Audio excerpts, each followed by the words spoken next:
Lucas from UKG Blossom, and today I am going to tell a story of a bear. On a cool windy night, a brown bear was sleeping in a cave. Very cold wind was blowing, but the bear snores on. Then came a mouse.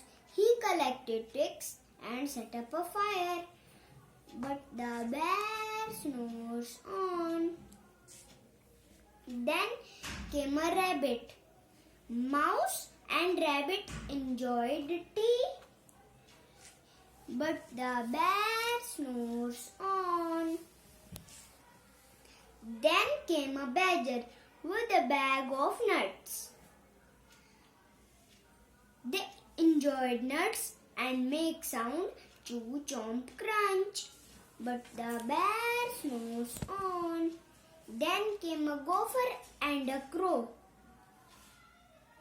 They all had a party.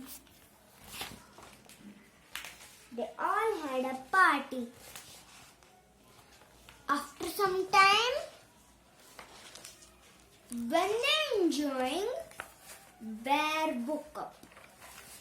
They all got afraid. Then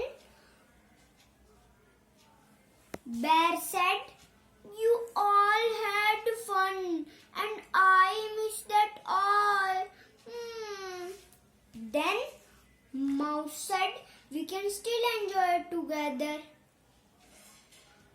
They all had a party. After some time, only the bear was awake and his friend snores on. Thank you.